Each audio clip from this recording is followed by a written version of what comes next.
practice deck tech. Oh. Yeah, I know. See what happens. I know you Yep. can. Hey guys, DJ Guildmaster with Sworn Gamers Guild. This is a test video. We'll see how this works. So I'm doing a deck tech for an old school deck that I put together. It's a Winter Orb Stasis deck. It's my version of it. It's like a budget version. I just want to see what it looks like on camera. So basically the idea behind the deck is you use Winter Orb, keep everything tapped, or untap one land at a time. Then you drop Stasis to basically everything that's tapped stays tapped. There's I have a handful of creatures that have Vigilance. The deck's primarily mono blue, and the idea is to just end up killing the person with black Vice damage. Just keep their hand full with Howling Mine, and they die just from taking bolts every turn.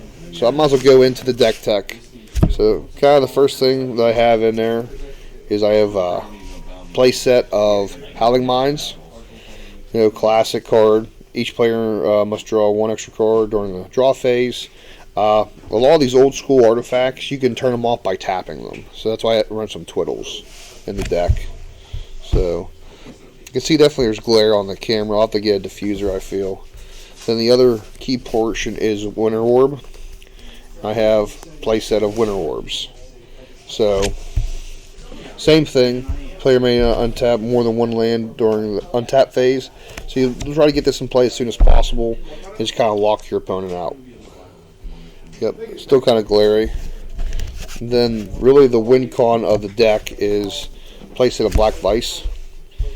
Opponent has more than 4 cards in hand during his or upkeep. Black Vice does 1 damage to the opponent for each card in excess of 4. So that's really the win con. You keep their hand full. They don't have enough mana to get rid of stuff, and they just die from their hand being full. Now the way you can turn a lot of the stuff off, like Black Vice, Howling Mine, and Winter Orb, is Twiddle. So I run a playset of 4 Twiddles. And re-emphasize, this deck is built for old school. So Twiddle, just pay 1, tap or untap target land, artifact, or creature. So you can tap down big beaters like Sarah Angel, or maybe you just want to ping them for damage, and you can tap down like City of Brass, which is pretty funny. So there's a playset of that in the deck. Then for some draw, in old school you can only have 1 copy of Brain Geyser, so I run 1 copy of that. And then the other part of the deck that also locks them is Stasis.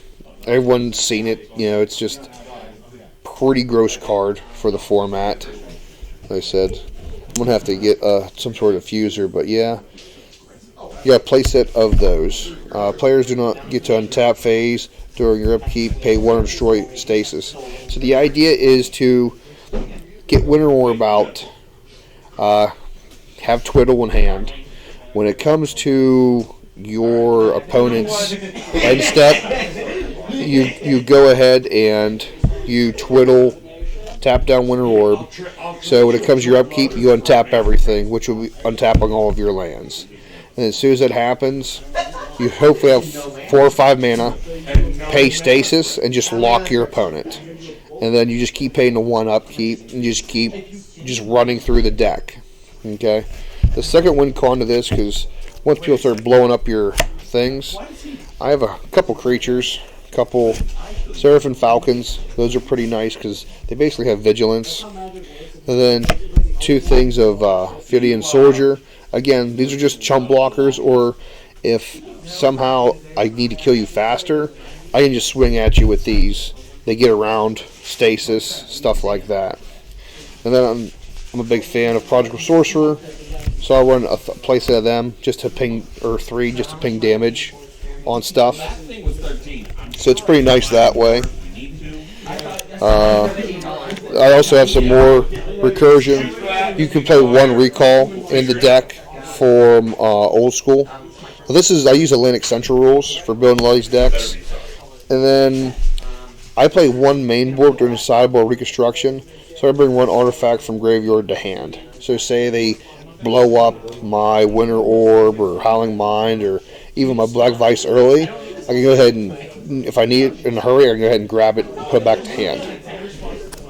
And then the other part that helps lock your opponent out is the spells. So I'll run 3 things of Power Sync. The guy with the mustard on his hands. At least that's what everyone calls it.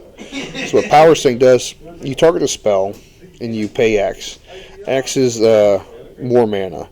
So basically, if they're casting, I don't know, a lightning bolt and you want to counter it, you would pay X plus blue. And whatever X is, that's what they have to pay to equal it. But the problem is they have to drain their entire library or their whole mana base to pay X. And if they can't, they still have to tap it all. So the idea is if you're able to pay a pretty high X, have them tap out, and then you hit them with stasis. And you just kind of lock them that way. Another thing that I run 3 of, Old Soul Blast. This is a Mox killer right here. So basically, play X and a blue to counter spell. Well, if the spell being cast is 0 for whatever reason, guess what?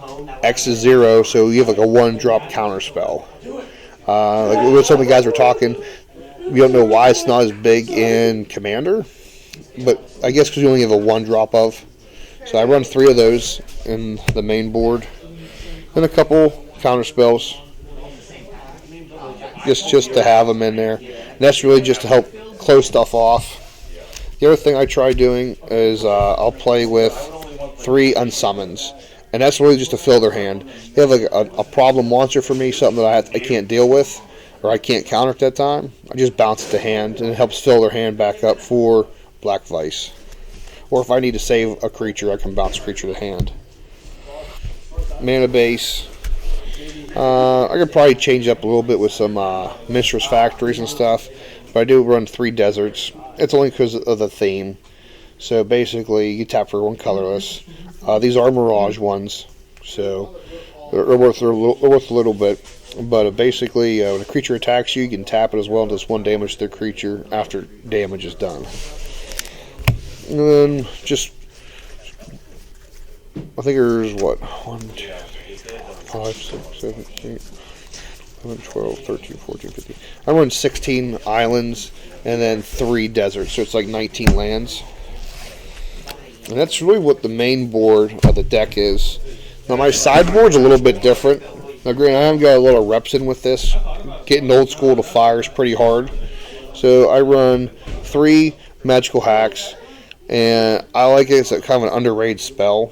So basically you're using that to just go ahead and to change colors, island walk, stuff like that. So I run 3 of those in sideboard. Blue Elemental Blast, you know what I mean, in case I come up against a red matchup, they're always good. The funny part about this is you can run this with oh crap, I can't think. There's a Sleight of Mind you can run this with, and you can change the color of it. Then I also run some Unstable Mutations. The reason I even have 3 of these in there, if I have to end up using my creatures to help kill somebody, I'll throw this onto a Falcon or the 1 Soldier. Gives them 3/3, and all of a sudden I'm hitting you for 4 damage easily, and I can just keep hitting you with it. So that's if I come across an opponent where I need to use my creatures more. Life tap, in case I come across any green person, green character. 1 copy of Brass Man, which I like this card. I think this is a cool card. He doesn't untap as normal. You must pay 1 during your upkeep phase to untap him. So he's just one of those, he's a 1-drop for a 1/3, so he's a good blocker. And then I have 2 more copies of Reconstruct in the sideboard. Now looking from this video, I can already see that like I have to have some sort of light diffuser above with the fluorescent lights, only because of using sleeves. Plus 2, I don't know how this will look on camera, so I can hold it up to the camera so people can read. So I don't know. I might post this video just to see what kind of reaction I get. But yeah, that's my deck tech for my version of Winter Orb Stasis deck for old school.